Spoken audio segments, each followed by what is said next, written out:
Space, the final frontier. Well, okay, not really. All right, take two. Here in the Mitten State, welcome to Code 47, bringing you all things Star Trek, spanning the quadrants, the best thing since the neutral zone. Hey, gang. Welcome back to the Secret Friends Unite podcasting network. This is the Code 47 podcast, episode 94. As I said, on the SFU podcasting network, which you can find off of our website of the same name, where you can enjoy all of our shows on our network feed. So please pop over. I am joined, as always, by my intrepid co-host, Mr. Peter Stein. Number one or number, you know what? I'm not numbering because you guys are equal in my heart. So Peter, you're up. How are you? Doing all right. Hey, everybody. Excellent. And not at all to diminish. I'm talking to the fantastic Kay. Kay, how the heck are you? Well, I don't know now. Oh, yeah, I'm good. I'm scrambling. Technically, Peter is in uniform. I am just wearing a corgi riding a dinosaur T-shirt. So you know what? Pretty great. So. You know what? I tell you what. When those on the Cerritos, when those Cerritos tees are dirty, I think that they wear that as kind of a second choice. That's my guess. This is Lower Decks uniform right here. Yeah, exactly. The lowest of the lower decks, and we are joined by big friend not only to this show and to our ongoing efforts over on Patreon on the Personnel Files, where we've had a lot of great interviews entirely due to this individual. We're talking about Missy Merchant in the house. Missy, how you doing today? I'm doing all right. I don't know if it matters where my rank is, but I'm representing the ship today with the GP. I like it. Whoop, whoop, whoop, whoop. Good deal. Yes, exactly. And the three of us do belong to the USS Grand Petoskey, which is one of the biggest chapters of the Starfleet Star Trek International Fan Club, but we'll talk a little bit more about that later. But Missy is always, it's funny, I'm going to do the Patreon announcements in reverse because Missy is one of our top tier Patreons on our BFF level, along with Sean, Stella, and Henry Nias out there in Minnesota. We're very grateful for you. The Friends with Benefits levels, we do have Brendan Meyer, and on the Best Buds level is Missy's friend, Jamie Prinkley, who joined us recently after you two guys met down in Florida. So thank you, Missy, for helping grow the network. And now you're on the network and you're in all places all at once. So wild stuff. Well, cool. All right. Well, we're going to jump right in. We've been waiting almost a year for this episode since probably last, I'm going to say March or April, when the news was dropped that the cast of, the entirety of the Classic 7 of the Star Trek The Next Generation cast would be coming back to Star Trek Picard for its third and final season. So we've been waiting. We've been getting teases. We've been getting trailers, images, this thing, that thing. It's just phenomenally exciting. And now it's here. Now we've all seen the first episode. So Missy, as our guest of honor, how would you feel about summarizing what this episode for us before we get the conversation rolling? That's a lot of pressure I was not prepared for. So that is how this works. Sometimes you just got to jump with us, my friend. So, this season back 25th century, Dr. Crusher and her son Jack are kind of attacked upon the Ilios. So when she becomes injured, she sends a distress message to Jean-Luc, who randomly happens to receive it on his very 20-year-old, I think you said, Starfleet communicator. That totally cracked me up because I saw somebody post on social media, like, how would you like to be an older, like a senior citizen, having all these badges around your house and they just randomly going off and you're looking for, it's not like you could get like Find My Phone. You got to go through boxes and, is it under this thing? I mean, it seems like a bad setup. But anyway. Find My Phone didn't work because he was like, computer, where's this coming from? She's like, I don't know. I love finding it. You did try. It's a noise. Can't you hear it? Yeah. I mean, I guess desperate times call for desperate measures, so you take what you can get, but... All right. Well, I'll tell you what. I will relieve some of the pressure of you, and I will continue. You know, we can tag team this deal. I'll read a bit, then I'm going to kick it over to Kay. Then Peter, you can finish us up. Take advantage of the fact that there's 4 of us. So all 4 members of the crew, by the way. You said 3. Just saying. Oh my God! You know what? Because you get so locked into it just being the 3 of us. So shame on me.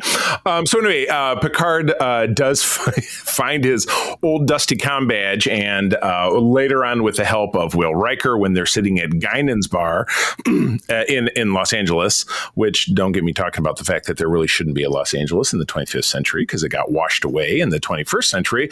But I digress. The 2 of them start talking about the message. They decode it. But Beverly had said to Jean-Luc, don't trust anyone. Don't send Starfleet, but come and rescue me. So they're able to use a secret code that Riker has to basically figure out the coordinates of where she's at. But then what they need to do is get a Starfleet ship to get them there. And what happens from there, Peter? Well, we go and they board the not newly minted, but newly built, I guess, new Titan A. It's not really clear how old it is. It's really weird to me because they make it sound like a refit, but much like our own USS Grand Petoskey, if you follow the lineage from our website, the Grand Petoskey, which is the ship, which is the namesake, used to be a Galaxy class ship, but it was refitted and then it got a new registry number. So potentially this is kind of the same thing, but it's a totally different style of what the old Titan looked like. So, but whatever. Yeah, that's a space frame nitpick, which I'll mention later. But they board the Titan on the pretense of a surprise inspection and attempt to get the captain to change course so they can visit where Beverly is. This does not go well. Yeah, he ain't having it. Yeah. Does not go well at all. The first officer is 709, who is now compelled to go by Annika Hansen. And she decides to disobey her captain's orders and take them to where they need to go anyway. And I'm sure she's going to get chomped later. Maybe so. But okay, so yeah, and Kay, talk to me about that awesome dining room scene where they're dealing with Captain Shaw, or as I have dubbed him, Captain Dick Butt. Don't care for him. Yeah, definitely setting him up to be the character you love to hate. He's very by the book, very this is my ship, my rules. Starts eating dinner before they even get in the room, saying that their reputation has preceded them. So rude. So far ahead of them that he decided to start early. So he is a very by the books guy. He is very passive aggressive in his critiques of Riker and Picard and their past exploits. In the meantime, you have kind of a side mission going on with Raffi, where she's working as an undercover intelligence agent for Starfleet. She's trying to find some sort of super warp weapon that, from my understanding, wasn't part of any of the previous seasons. I didn't remember anything about this. So at least from the trailer, they had kind of the money shot of the domed building collapsing without any context. So that was it. But yeah, you got no glimpse. Yeah, no glimpse. Yeah. She's looking for something called the Red Lady. You find out later that has to do with the attack that's going to take place on Starfleet. And so in the meantime, we have 2 very opposite stories that are going on, which obviously will, converge at some point. Right. Oh, and it ends with us finding out that, surprise, Beverly has another kid, and gosh, he's almost 20, and for some reason, British accents are genetic in this world. It's so funny because April and I were rewatching it this morning, and I said, well, if that's Picard's son, because let's face it, we're all really leaning into the fact that we feel like it's Picard's kid. He did explain to us that after World War II, his family abandoned Chateau Picard. They relocated to England, where they lived for several generations, which means the family's French accent post 1940s France became a British accent by the time. Yeah. And that makes sense for him. However, if this kid has been being raised for 20 years with Beverly, why the does he have a British accent? Hypothetically speaking, he had a stepdad or another male influence or somebody else around him who had a British accent. However, that seems a little bit of a stretch. So we don't know how she talked to him off camera either. So maybe she tried to keep up that lineage. Oh, you're right. You're absolutely right. Because it's funny because we see, I don't think he actually gets named on screen, though. They do drop the name Jack here. Does he say his name? Because she doesn't say his name. Because Beverly, who is wounded in this, in the opening salvo, because never said his name. We do not actually see him until he is in the last scene, quote unquote, with Picard and where he's holding Riker at gunpoint. Yeah, he doesn't come out saying, "And my name is Jack," but because and I love that opening montage that opens with the episode. You're seeing this long, slow camera grab across all these mementos that are Beverly. She actually has in a glass case a footlocker that has Jack Crusher, her first husband's or her deceased husband, because you don't know, she and Picard were never married. You don't know that, but again, you don't know that she didn't remarry. She could have been, but then again, she also could have been some kind of like Linda Hamilton-esque Sarah Connor, run and gun person for the last 20 years, raising the John Connor of the Star Trek universe. Who knows? We've seen one episode, but you see all this stuff, but then she lives on this crappy looking ship that has to it's like somebody driving a 72 Pinto. Got to really crank it to get the warp engine working, and meanwhile she gets boarded by these weird aliens in creepy masks, and it's just what a wild setup to getting this whole thing rolling. You know what I'm saying? It's just more questions than there ever could be answers. Kind of get the ball rolling with this. So, okay, so that's the first episode in. Any further thoughts before we kind of jump into doing, look forward? Like what's everybody's 2 cents? We'll start with Missy, since you started reading first. So overall vibe of the episode, how you feeling? I'm feeling more hopeful than pretty much any episode in season 2 so far. So I feel like they actually, this feels a lot more, I don't want to say like Star Trek-esque, but it feels a lot more true to what the actual storyline would have been from Next Gen. So I'm hopeful for that. Right. For sure. Peter. I know that last time I said I was, not super excited. I am now cautiously optimistic. Wow. It's a step in a direction. I know. The main thing is I liked episode 1 of season 2, and then right. I kind of feel the same way. So I'm sitting here going you did really well on this one. I have some questions about Beverly. There's some things I didn't like about that, but right. Please don't screw it up. I mean, I would go so far to say that with both of the previous seasons, we had a nice, strong, rolling setup where you're like, all right, we got a lot of promise. We're going to do a lot of stuff. Season 1 on the balance delivered more so because you had the story of Dal, and now I'm forgetting the android twins. Yeah. Dollar Dash. What was her name? Was it Dollar Dash? I can't remember. Dal is from Prodigy. Oh, my bad. Thank you. You see all the DATA, like data, which is funny. That's kind of how that rolled out. There was a lot of promise in that. And I feel like while season 1 could have been better, I feel like they kind of delivered on that. But with season 2, where you had this great big oh my God, it's going to be so great. And then just right off a cliff, for 10 episodes. But anyway, we've talked about that kind of ad nauseum. So, Kay, what do you got?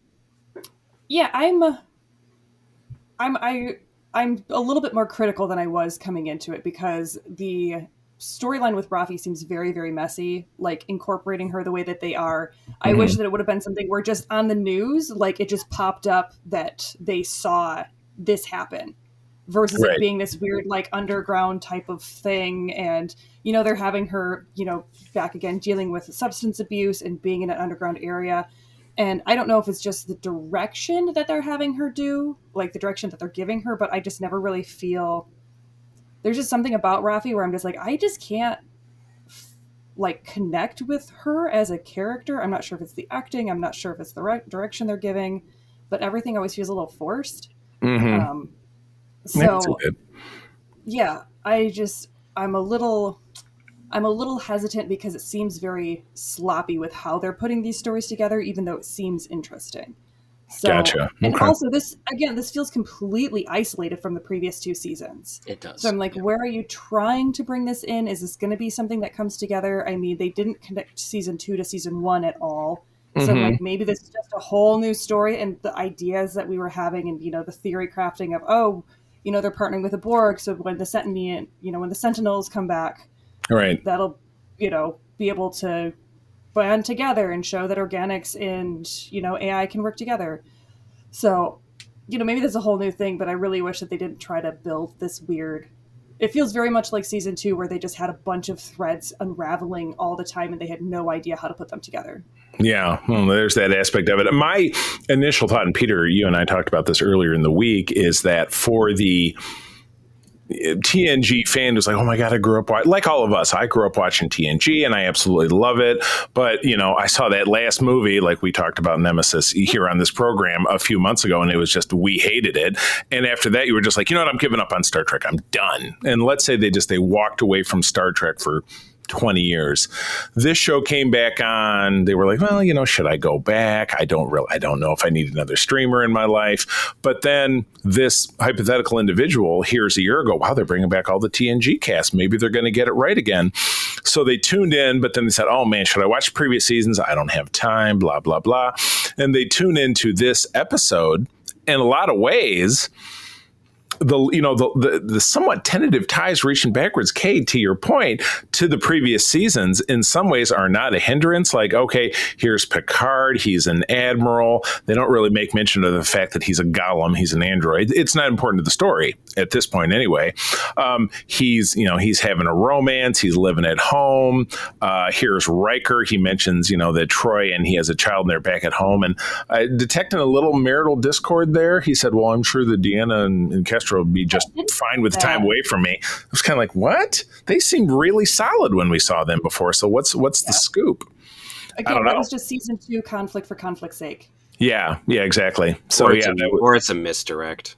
Could be. They could just be playing the trombone too loud, and it was like, okay, just take a break. If you watch the little teaser at the end of this is what's happening in season, the rest of the season. There's a part where she's yelling at him, and she's like, "You dropped me and everything just when Picard came, calling for you." Oh, I didn't notice. I didn't see that part. Okay. I didn't see that part either. Where was? I'll go back and watch it. Where was that? That was at the end of the after the credits.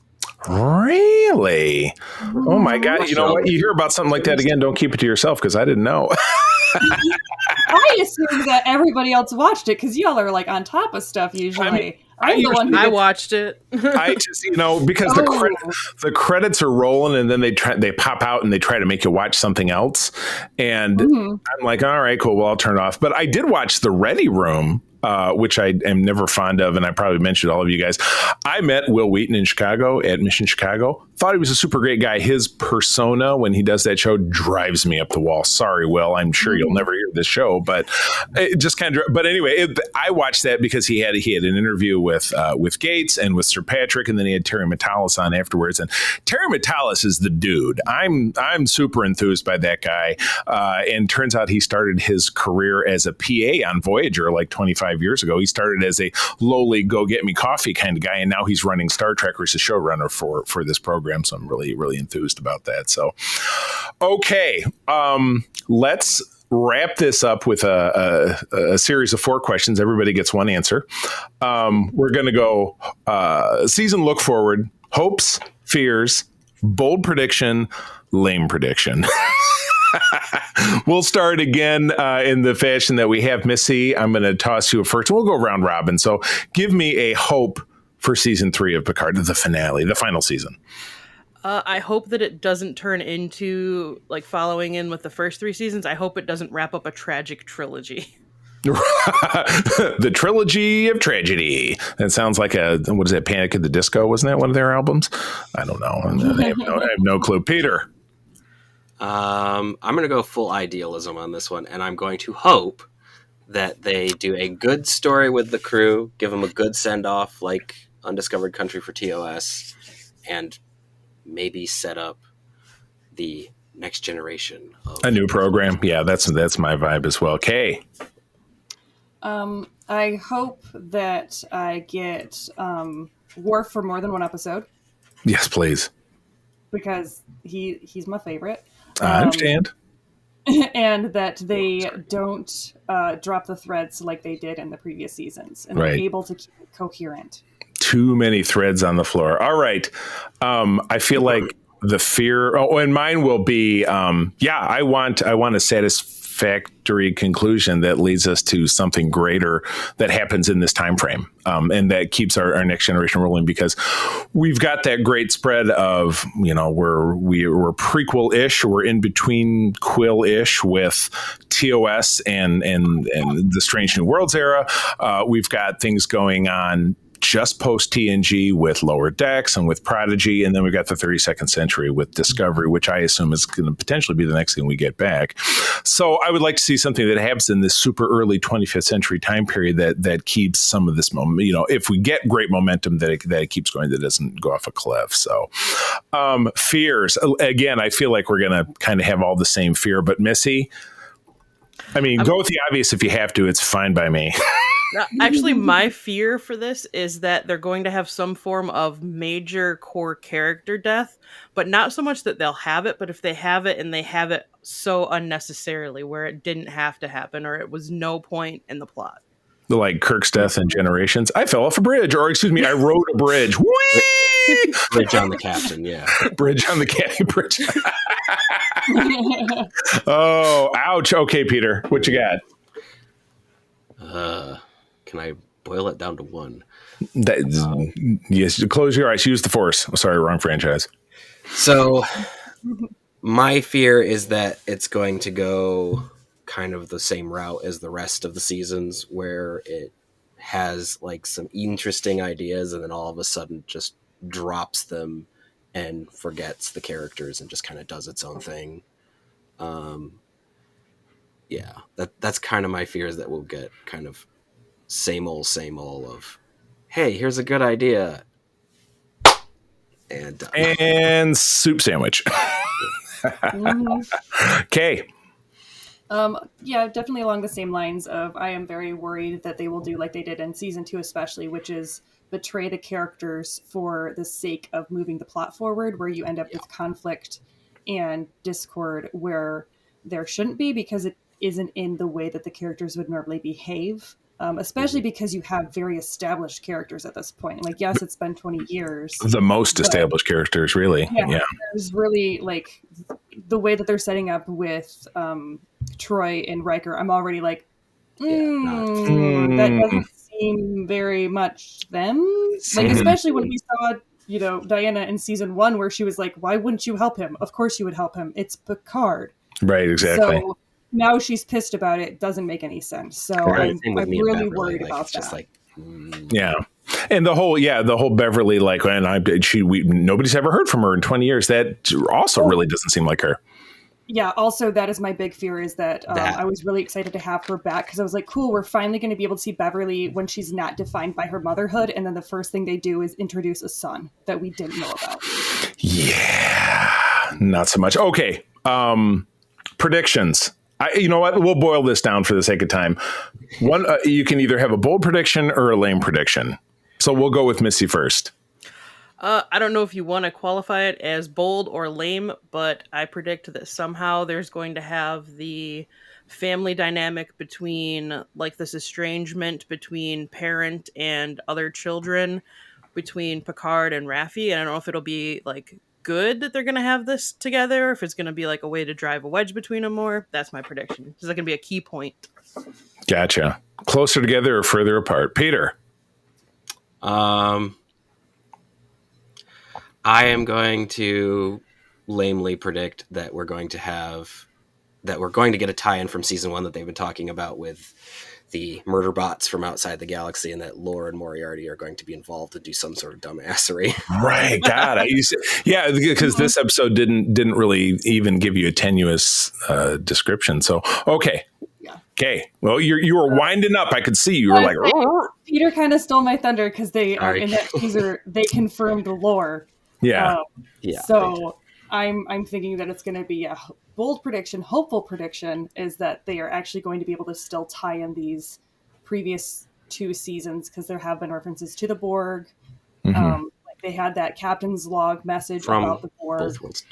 Right. Right. Okay. Yeah. A little tease. I didn't really think about that much. That's my hopeful.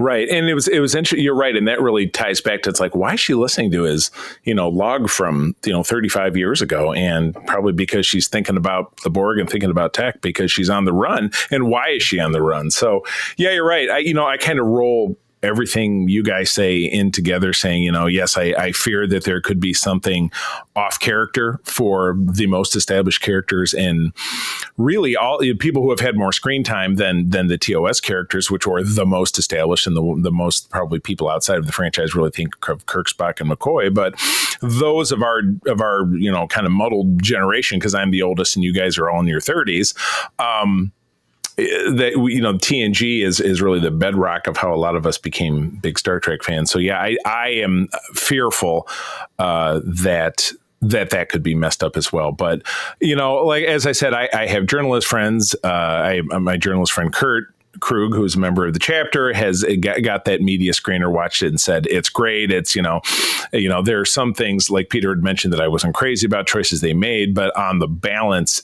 it's great. So, and other people who have seen that same screener are kind of echoing that, but that's what journalists are supposed to do. So you can't really trust it until you see it with your own eyes. So, all right. Okay. Well, that is the end of talking about Picard. We will be back in 2 weeks, talk about episode 2 and 3, and we're going to bid adieu to Peter. Peter, where do people find you out there on the interwebs? You can find me in various places at Petrus Aquinas. You can also find me over on ELH's channel playing a Vulcan engineer now. So ooh, a Vulcan engineer. Tra-la-la. All right. Well, we will take a brief pause for station identification, and we'll be back to talk about part 1 of Deep Space Nine, season 1. So stand by. All right, we're back for the first part of Deep Space Nine, the 1994 to 1995 season 3. This was my freshman year at Michigan State. And this was also the fall of 1994.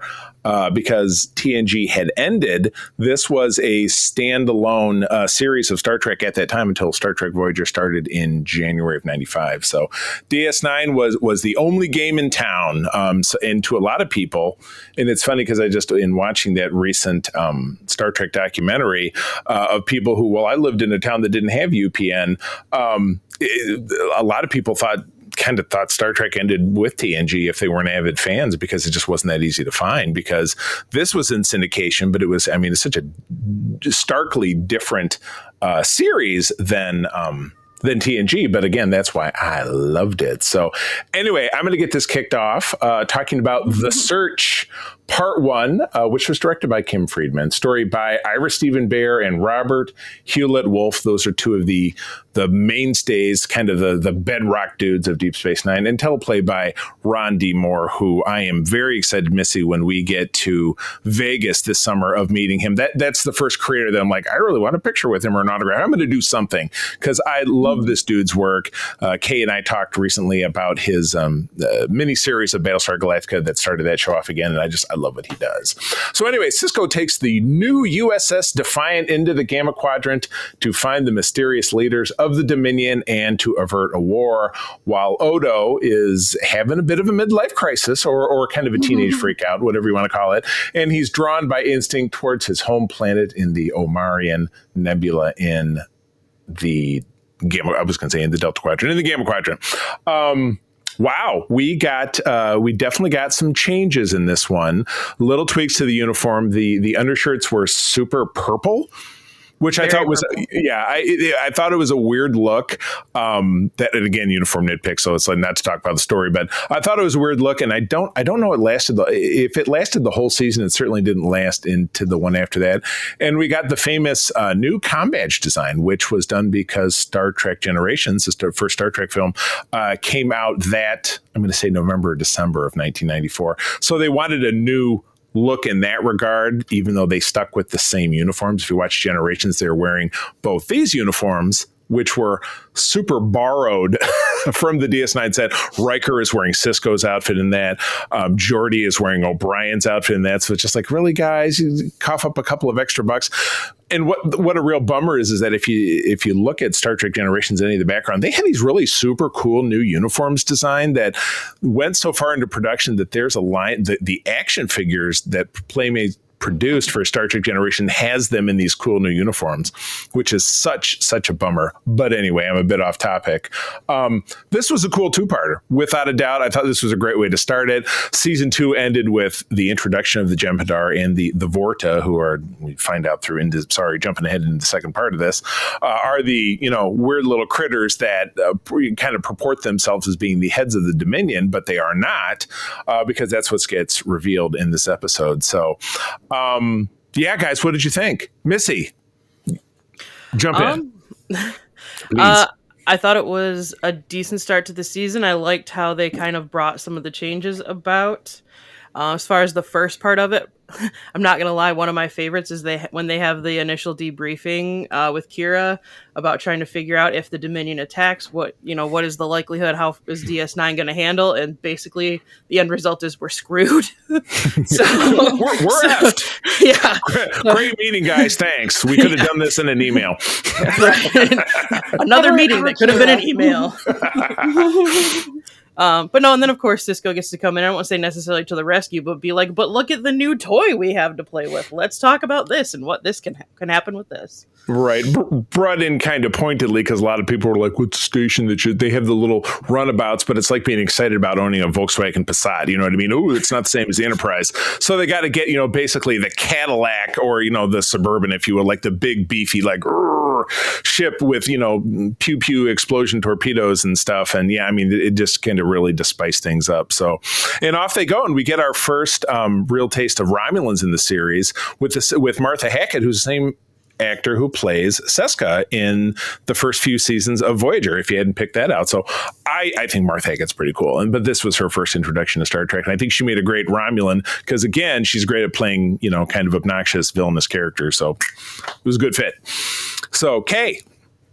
Yeah, this one was really fun. And I watched them back to back, so my notes are kind of, fuzzied together.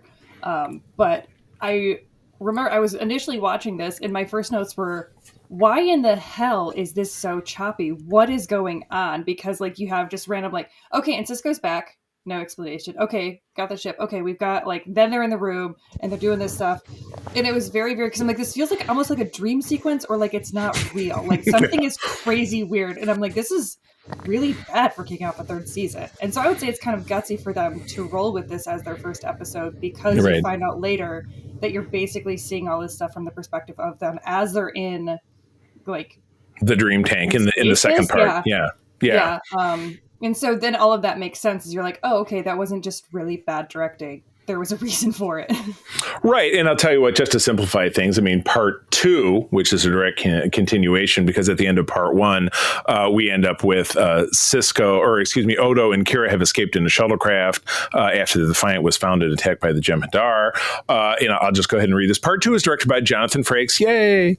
I think his first DS9 assignment, because this was again just post the end of TNG. Same writers. The teleplay in this case was done by Ira Stephen Bear and obviously aired the following week. And it takes place, the real time sequence of it is just Odo and Kira on the Changeling planet. But the inside of it is, like you said, it's what we ultimately find out is a fantasy where you start with a shuttle with Sisko and Bashir have been limping through space and they get rescued by Dax and O'Brien, who in the first part, they went to a Dominion comm relay and got captured, and really everybody got captured. They ended up in these brain think tank things, that's a sci-fi trope that's been not only in every Star Trek, but really feels like, every Doctor Who or, Red Dwarf or, Babylon 5 or whatever. I don't know. And any sci-fi show you can think of, they always have the dream, unibrain, and at the end, it's a Bobby in the shower scene, which is a Dallin's reference if you don't get it. I liked that show, but it was seriously 80s kind of deal. But yeah, you get, that if the Dominion tried kind of this sly takeover, you get back, one of the badmirals from TNG, which is Admiral Nechayev, who I met that actress at an early con I went to, and she was a hoot. I really enjoyed talking to her. But that essentially, this sly takeover of the Dominion resulted in alienating the Romulans, which is a bad idea, and then essentially the Federation giving up the wormhole in Deep Space Nine and their efforts to bring Bajor into the Federation, which is Sisko's entire purpose in his career is to be there for Bajor, because he really loves Bajor and obviously wants them to be part of everything. So, I think it's a pretty satisfactory two-parter. And at the end of it, it's obviously revealed that the changelings, of which Odo is a part of, but not really aware of, are the heads of the Dominion. And this is all their big master plan. And so a little bit of an identity crisis for Odo. And at the end of it, obviously, they, the Defiant's in orbit and they go home and blah, blah, blah, and life goes on. So,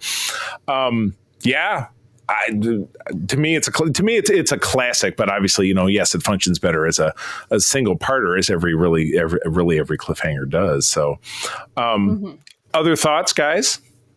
I did really enjoy the struggle that Odo had while he was on the Changeling planet, because of course you're finding them as the founders, and it's really kind of two sides of the same coin, where him and Mama Changeling have this really great conversation where it's weird to call her Mama Changeling when it's like they when the changelings change together and go, it's kind of sexual.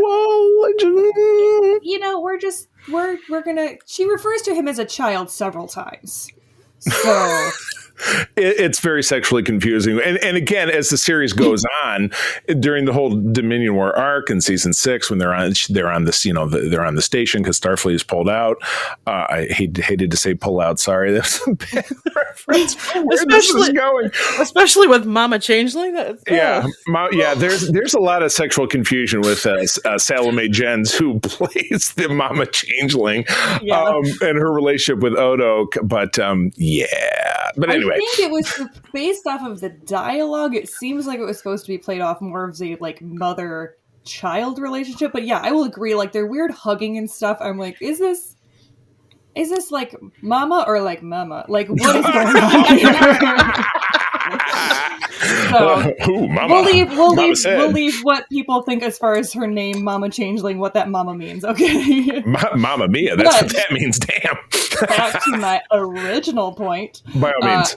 I did really enjoy the conversation and the challenge that she broached with Odo, where she was saying, you believe in order. And he's like, no, I believe in justice. And she's like, what's the difference? And it really shows that Odo is like, he is lawful good for sure. Like, that is his alignment. That is what Odo does. And the founders are fascists. Like, their order is they're in charge. It doesn't matter what happens in the meantime, as long as they're the ones who are making the decision. That's what they determine order is. Where Odo is very much like, he's fascist light. You can change his mind.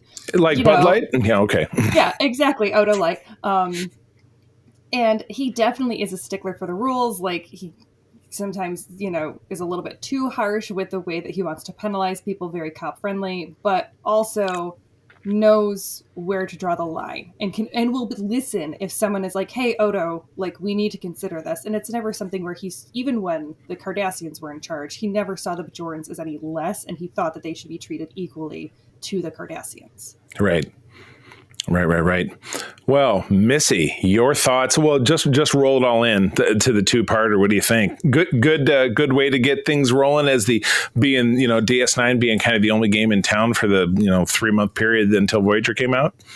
By the time of the end of the two-parter, I feel like it was a good start. Kind of like with Kay, though, I really did feel for Odo as far as, the complete dichotomy of feeling like the outsider, then, oh, crap, these are my people, that's so cool.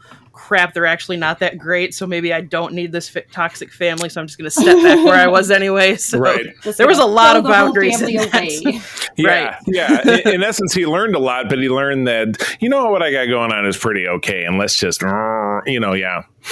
people telling you, well, they're your family, and family, blood is thicker than water. Blood is definitely not thicker than water with the changelings because they're all goo. So blood is not thicker than goo. It's all goo the same. is not thicker than water. It's very viscous. I don't know. There's a lot of confusion I feel going like on. we're going back down to the Mama Changeling territory that we should probably not address. Ooh, yes. So the goo is the goo is the goo is the word. I realized I hadn't named this episode. So goo is the word. Okay, so let's mercifully move on. Let's pull out from these 2 episodes and move on. God! Ouch! Well, Missy, you have just earned yourself the right to jump into the House of Quark, which just happens to be behind you. So take it away. Yeah, quite possibly one of my favorite episodes from this season, if not one of the entireties. It probably make like my top 5 for DS9. But the House of Quark, directed by Les Lando and written by Tom Benko.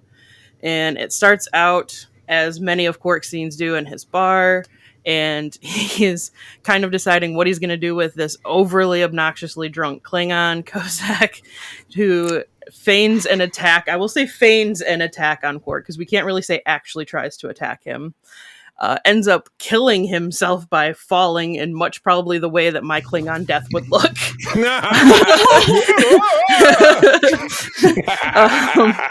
Which... of course, Quark takes advantage of as the Klingon slayer, essentially, of DS9, only to have Kozak's widow come back and claim him as, you are now part of our nation and you will now be the head of my household. Claim. Did she lick him in like the pillow? And that was a famous story of my son, my stepson April's son, when he was a kid. Going? Hold on. They were in a department store. He's like, I want this new pillow. April said, no, you don't get this new pillow. And then he licked it. Well, it's mine now, was the logic of a 10-year-old. So there you go. Okay. I mean, for Klingon, I say essentially yes, she claimed him. So as much as a Klingon warrior princess ever will. Warrior princess. Oh, nice. Oh, my goodness. And this episode also gave us the first DS9 appearance of Gowron, who I'll get to meet. If he's not on the cruise, because April and I are kicking off to the cruise in just a few days, but I know he's going to be in Grand Rapids Comic-Con either in the spring or the fall show. That's something so we'll all potentially get a chance to meet him, potentially. But yeah, this was the beginning of his run on DS9, where he played a much more important part than he did in TNG, including his death. Spoiler alert. Sorry, that does happen at the end of the series. Womp womp. I know. Ouch. Damn it, Charlie. I know. Sorry, I've just gone and spoiled something from 20 years ago. My bad. Womp womp. 25 years ago. So yeah, this was fun. This was your typical kind of Quarky send up of him doing Quarky stuff.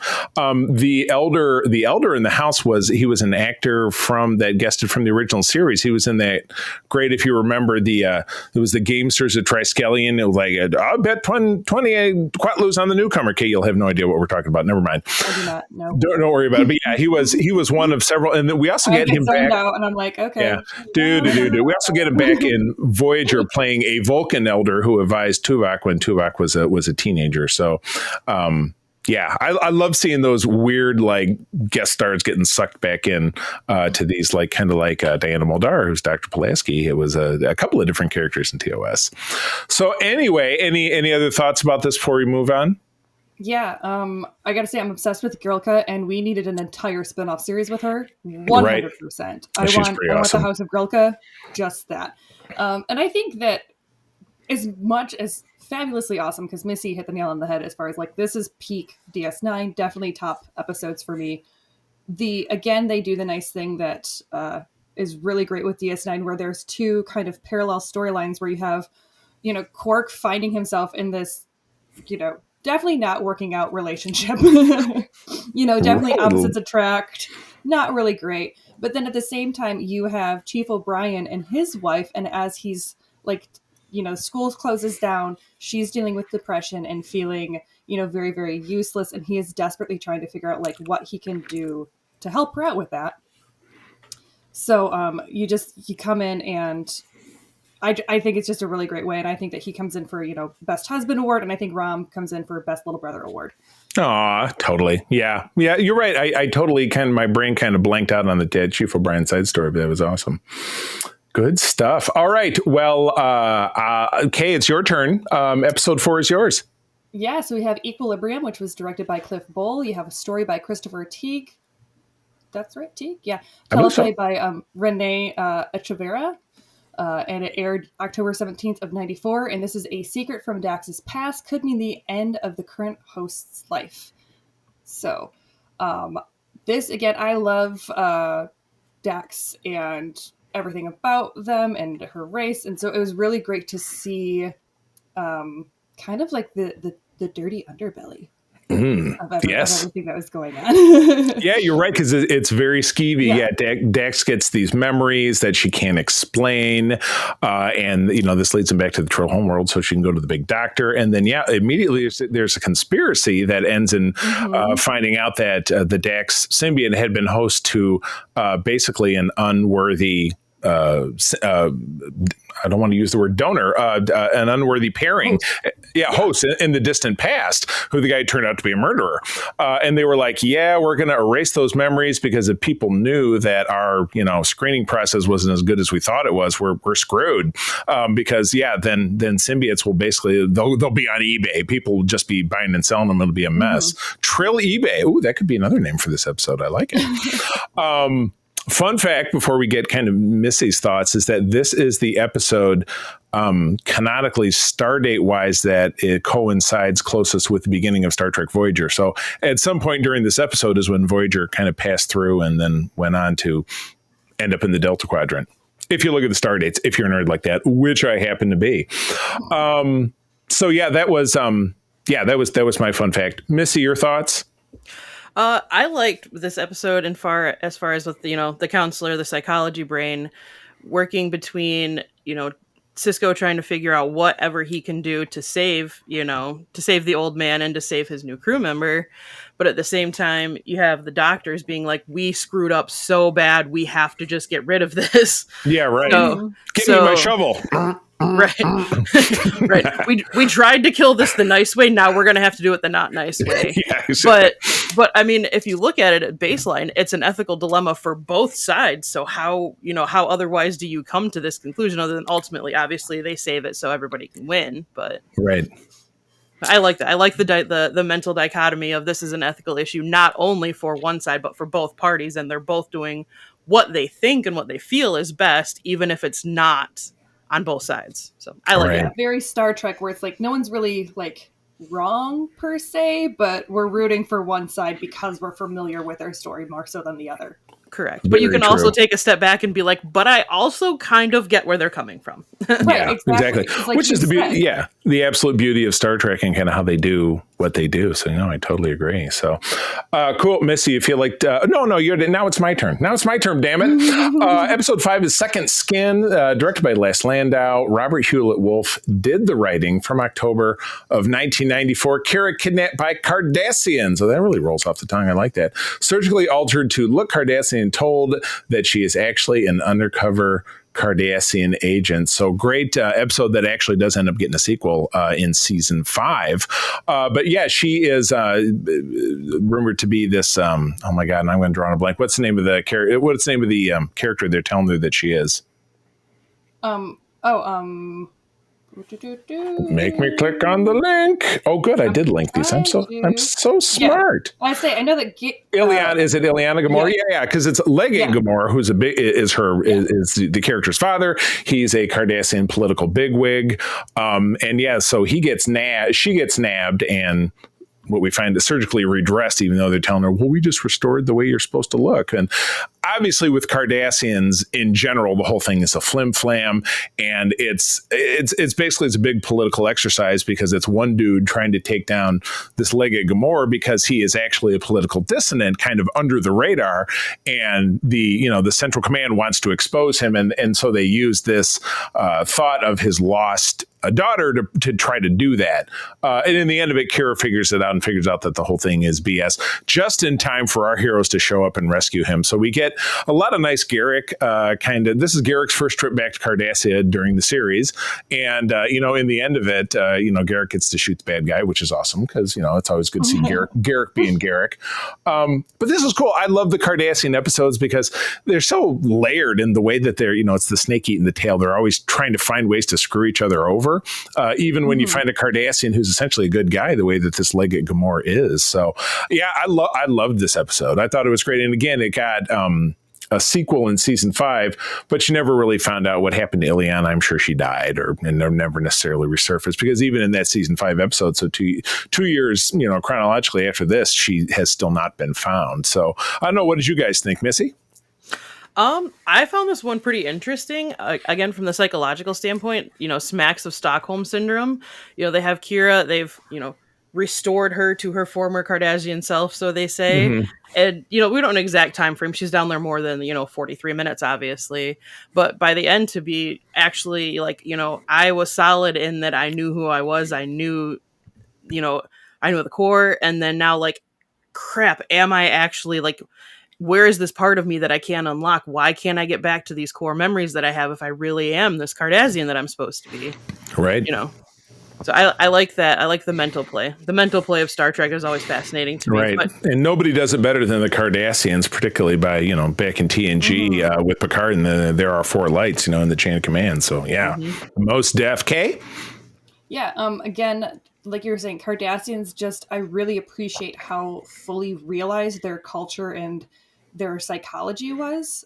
Because you get great episodes like this where there's always the political intrigue between like the Obsidian Order and, the Central Command, where that there's these two kind of power structures that are kind of frenemies. And so you see them always trying to undermine each other. And there's just this constant struggle to see who can get the upper hand. And, very much in a way where this is one of the main people. Gamora is a main character from Central Command, and Obsidian Order is like, but let's see if we can just like tempt you to sneak you out. Because the thing is, even if he wasn't a dissident, if he genuinely believes, because he's not let in on this, he doesn't know that this isn't his daughter. He genuinely believes this is his daughter. So with Cardassians, it's always family first. So I could see it where I'm like, he probably would help her escape if he knew she was going to be tortured because he thinks it's his daughter. Yeah, kind of, sort of. But yeah, oh my goodness. They put him in a real rock and a hard place. And I really enjoyed it because I'm watching it and I'm like, shit, was Kira a plan? Yeah, right. Yeah, because you're right. At any point, it could have ended up being true. Because they did such a great job building a case and making it seem like this was true. And so you get to go through with Kira and with her self-doubt and with her losing that kind of sense of strong self that she's really kind of renowned for. I mean, if there's one thing Kira knows, it's who she is and what she stands for. And watching that fall apart really was shaking, or was disorienting as an audience. Right. Especially when they rolled out the mannequin that looked exactly like, it's like, oh shit, this could really be the deal. So, oh man, nuts. Well, and to bounce off that, like, SK pointed out, there's nothing higher in Cardassians than what family means. So to end the episode with Kira being like, here's your family heirloom that should go to your daughter, and to him to give it back and be like, you're the closest I've had to a daughter. I was like, oh my God, my heart. Right. Okay. Yeah, exactly. I'm okay. I'm not crying. Oh my You're crying. God. I'm not crying. I'm not crying. It's just raining on my face. Exactly correct. All right, moving along. Next one's UK. All right, so we have The Abandoned by Avery Brooks, and directed by written by D. Thomas Mario and Steve Wernick, and it aired October 31st of 1994. Happy Halloween. Quark purchases a salvage ship from the Gamma Quadrant and discovers an infant on board. Cisco invites Marta, the Daba woman. Oh yeah, Marta. We have lots to say about her. We have lots to say about Marta. The Daba woman Jake is interested in to dinner. Odo officially gets quarters aboard DS9. Marta is a predator. Marta is a predator. Yeah, Marta is a predator. Yeah, Jake is 16 and she's like 22, and apparently she's 20 is what they say. But I'm like, if this situation was reversed and this was a guy going after a 16-year-old girl, there is no way that this would be played off for laughs. This is predator behavior. Exactly. What 20-year-old who was a war orphan, what does she have in common with some 16-year-old army brat? Come on. Yeah, exactly. Who happens to be the son of the commander. That's a coincidence. Wink. Yeah, wink. This is grooming behavior. She's a groomer. Oh my gosh. Yes, you're right. And obviously that being the B story of this episode, because the A story is the, and again, I think that is the B story. Yeah, I think the synopsis of this episode kind of sucks. This was directed by Avery Brooks, who is Cisco, who is obviously the Star Trek actor we never hear from anymore because he may have gone nuts. We're not sure. But he's really off the radar. But yeah, the infant that is discovered aboard this junk that Quark purchases from the Boslik freighter captain, who we see a couple of times, is very sexualized in her purple outfit with her purple hair. And oh my goodness, it turns out to be a Jem'Hadar. And so actually this episode teaches us a lot about the Jem'Hadar and their physiology, how they're a genetic construct. They were invented by the founders / the Vorta, who are the middlemen. We haven't even met Jeffrey Combs' Wayun by this point. We don't get him till next season. But we learned that the Jem'Hadar are genetically addicted to this substance, Ketracel White, that if they don't get it after a certain period of time, they will go nuts and then they will die. So they're essentially drug addicted soldiers, which, that's not so great.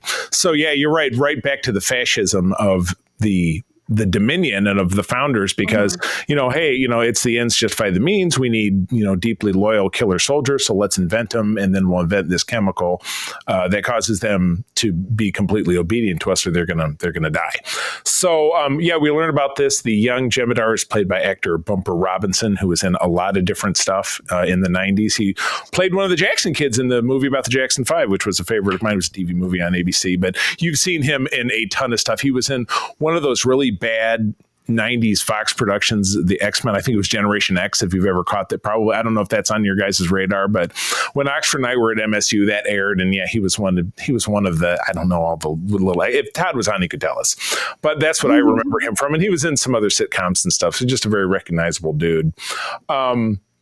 But this was a great character study, I think, learning more about the Jem'Hadar, but certainly about Odo and him trying to right the wrongs of his own upbringing, because, again, he was raised in a lab and he was treated like a lab specimen.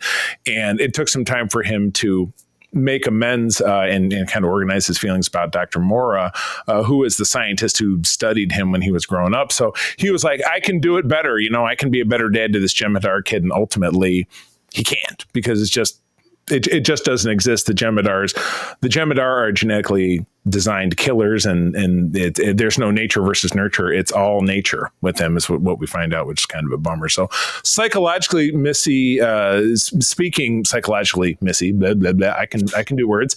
What's your take on kind of what I was blabbering about from a psychologist standpoint?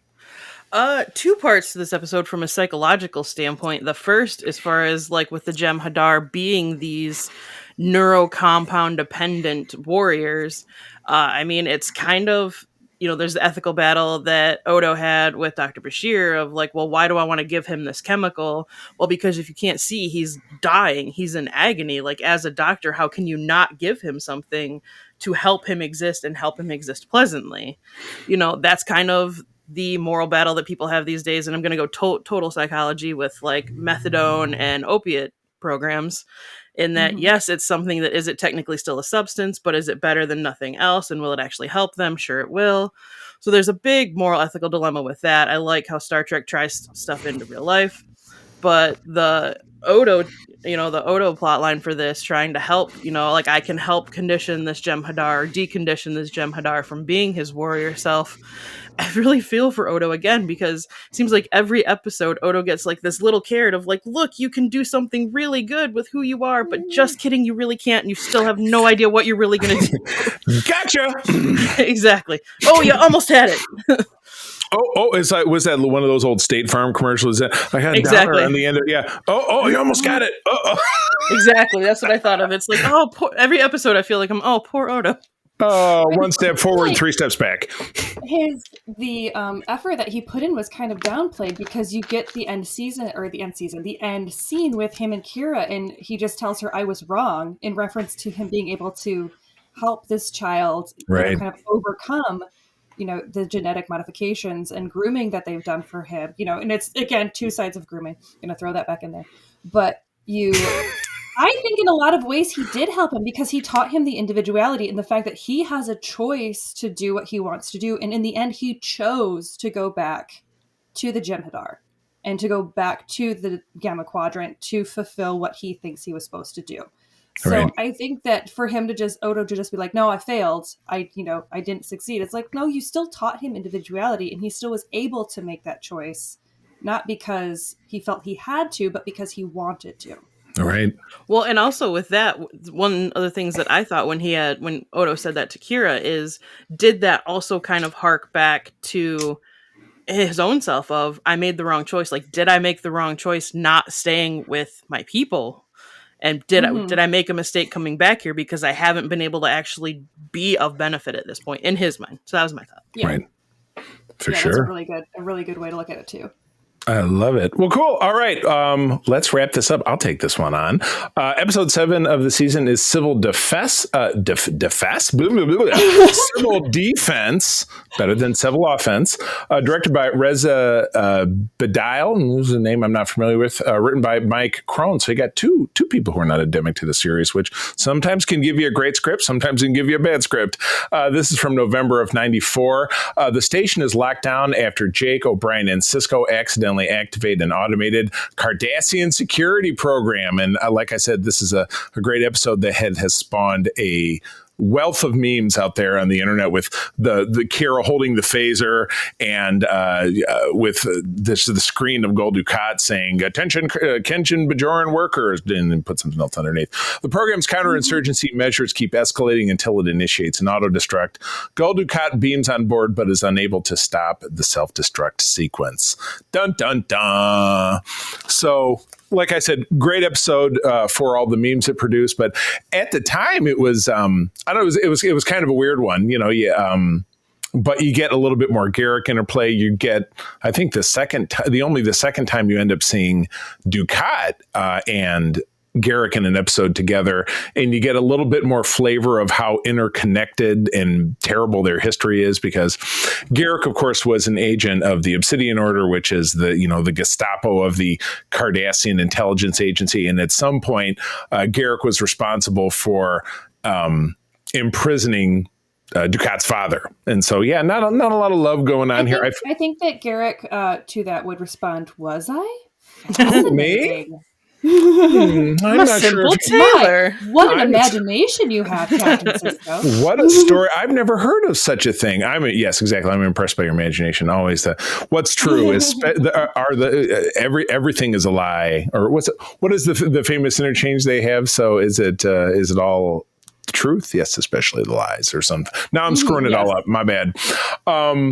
But yeah, kind of cool. I think that was the most valuable part of the episode. But yeah, this was your classic, oh God, the computer's going to kill us kind of situation. I loved how Dukat beamed on board and then he tried to strong arm Kira, said, I'm happy to rescue you, but I really think it's time to have maybe a Cardassian garrison back on the station. And so I'm going to let you think about my terms, but I'm going to peace out. And he goes to peace out. And then another Cardassian automated comes on the screen and says, Dukat, you tried to abandon your post. I always knew you were a dickhead, so you can stay there and die.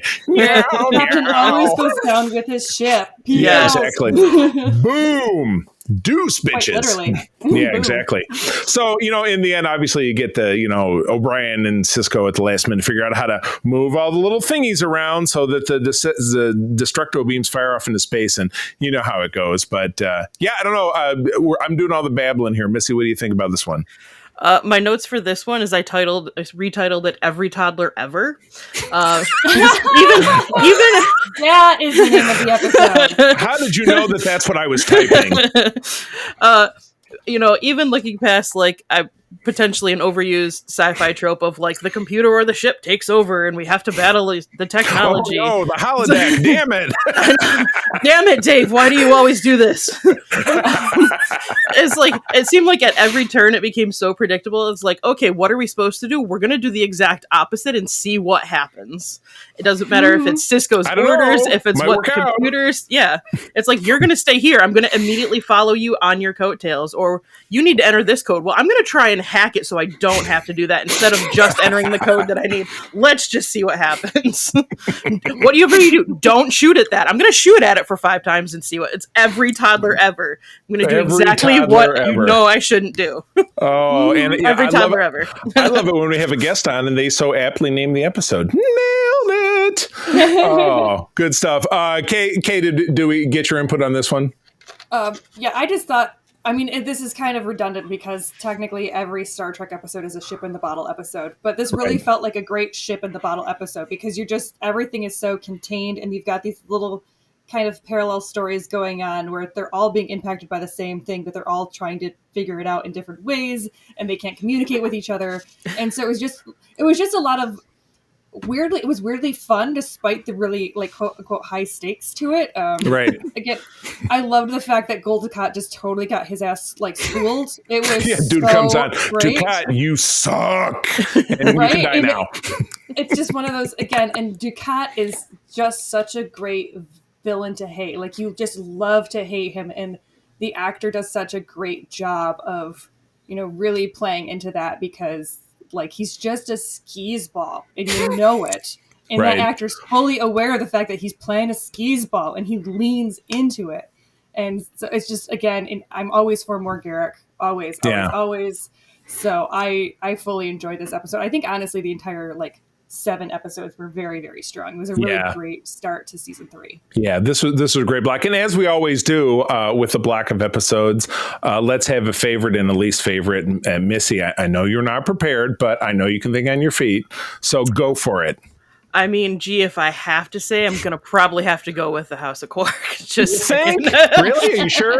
I'm going to go with my gut on this one. Okay, I like it. Gotcha. And what about a duffer? Probably Equilibrium. Yeah, I hear you. I know. I totally understand. Kay? I'm going to totally copy Missy and say that the House of Quark is my favorite. And then I think the Abandon was probably my weakest. Yeah, I hear you.